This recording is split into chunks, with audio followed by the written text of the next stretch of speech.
Benjamin Netanyahu. বিশ্ব রাজনীতি নিয়ে যারা আগ্রহ রাখেন অথবা বর্তমান বিশ্ব রাজনীতি নিয়ে যারা মোটামুটি একটু আপডেটেড, তাদের কাছে এই নামটা খুবই পরিচিত একটি নাম। আজকের ইলম বাংলার আয়োজন ইসরায়েলের বর্তমান প্রধানমন্ত্রী রাজনীতিবিদ বেঞ্জামিন নেতানিয়াহুয়ের বর্ণাঢ্য জীবন নিয়ে। সাথেই থাকুন। মা জিলা সেগালের গর্ভে 1949 সালের 21 অক্টোবর জন্ম নেন নেতা বেঞ্জামিন। তেল আভিভের ধর্মনিরপেক্ষ ইহুদি পরিবারে জন্ম নেয়া নেতানিয়াহু রাষ্ট্র প্রতিষ্ঠার পর প্রথম ইসরায়েলি ও ইসরায়েল ইতিহাসের সবথেকে দীর্ঘকালীন প্রধানমন্ত্রী ছিলেন। তার আর্মি ক্যারিয়ারের শুরুতে নজর দিলে জানা যায় তিনি ইসরায়েলের প্রতিরক্ষা বাহিনীর একজন অধিনায়ক ছিলেন। 1967 সালে ইসরায়েলি সামরিক বাহিনীতে যোগদানের পর তিনি অভিজাত বিশেষ অপারেশন ইউনিট সাইরেত মাতকালের একজন সৈনিক হন। 1972 সালে তেল আবিব বিমানবন্দরে একটি হাইজ্যাক করা জেট বিমান উদ্ধারকারী দলে ছিলেন তিনি। 1968 সালের লেবানন অভিযানেও তিনি যুদ্ধ করেছিলেন এবং ইয়ারডেনের অভিযানেও তিনি ছিলেন সক্রিয়।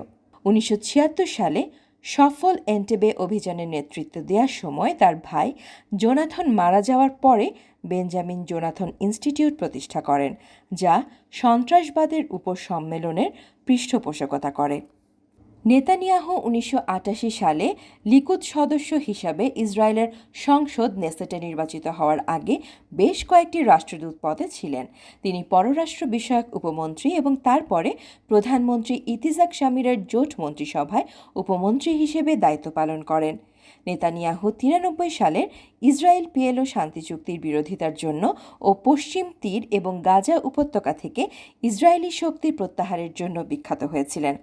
সে সময় জনপ্রিয় এই নেতা 96 সালের নির্বাচনে তৎকালীন প্রধানমন্ত্রী শিমন পেরেসের সাথে লড়াই করে ভালো ব্যবধানে জয়লাভ করেছিলেন, যে কারণে তিনি সরাসরি প্রধানমন্ত্রী নির্বাচিত হওয়ার সৌভাগ্য অর্জন করেন। 18 জুন তিনি সরকার গঠন করেন। তখন তিনি ছিলেন ইসরায়েলের প্রধানমন্ত্রী হিসেবে সর্বকনিষ্ঠ ব্যক্তি। তার রাজনৈতিক ক্যারিয়ার প্রথম থেকেই ছিল বেশ অস্থির। প্রথমেই সিরিয়ার সাথে তার সম্পর্কের অবনতি হয়। ক্রমেই তার অসামঞ্জস্যপূর্ণ শান্তিনীতি তাকে বিতর্কের মুখে ফেলে দেয় এবং তার বিরুদ্ধে নানা কেলেঙ্কারির অভিযোগ আসতে থাকে। পরবর্তীতে নেতানিয়াহু 1999 সালের নির্বাচনে লেবার পার্টির নেতা এহুদ বারাকের কাছে সহজেই পরাজিত হন। কিন্তু রাজনীতি যার ধ্যানে জ্ঞানে, তাকে এত সহজে পিছু হটানো সম্ভব ছিল না।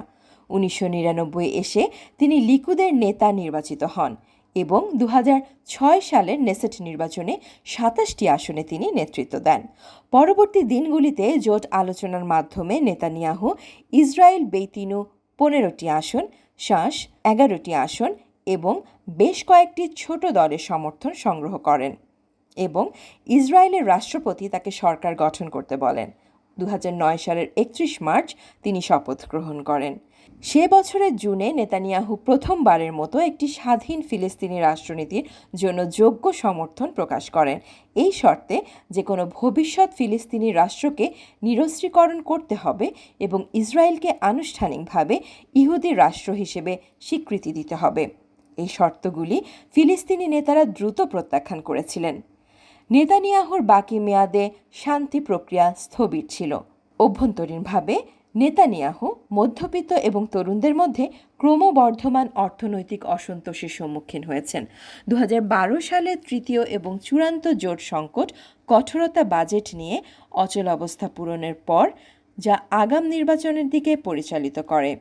ধীরে ধীরে নেতানিয়াহুর বিরুদ্ধে জোট সমস্যা প্রকোপ হতে থাকে। তার নামে জালিয়াতির অভিযোগে সুপারিশ করার জন্য যথেষ্ট প্রমাণ পাওয়া যায়।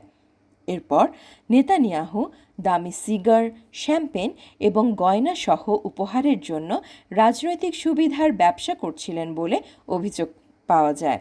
এছাড়া আরও কিছু মামলায় তিনি প্রত্যক্ষ ও পরোক্ষভাবে জড়িত ছিলেন বলে প্রমাণ মিলতে থাকে।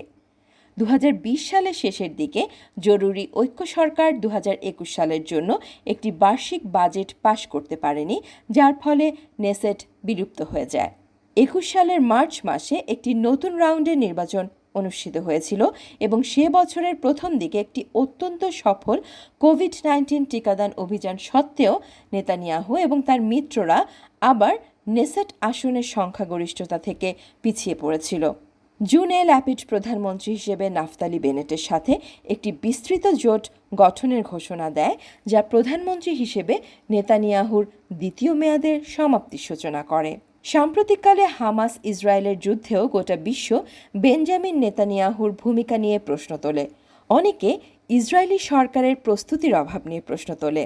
তাকে শুধুমাত্র অক্টোবরের হামলার আগে মেরুকরণ পরিবেশের জন্য দায়ী করা হয় তা নয়, বরং জিম্মি সংকট, গাজা উপত্যকার সীমান্তের কাছে ইসরায়েলিদের বাস্তুচ্যুতকরণ এবং একত্রিত হওয়ার কারণে ইসরায়েলিদের উপর প্রচণ্ড চাপের জন্য দায়ী করা হয়।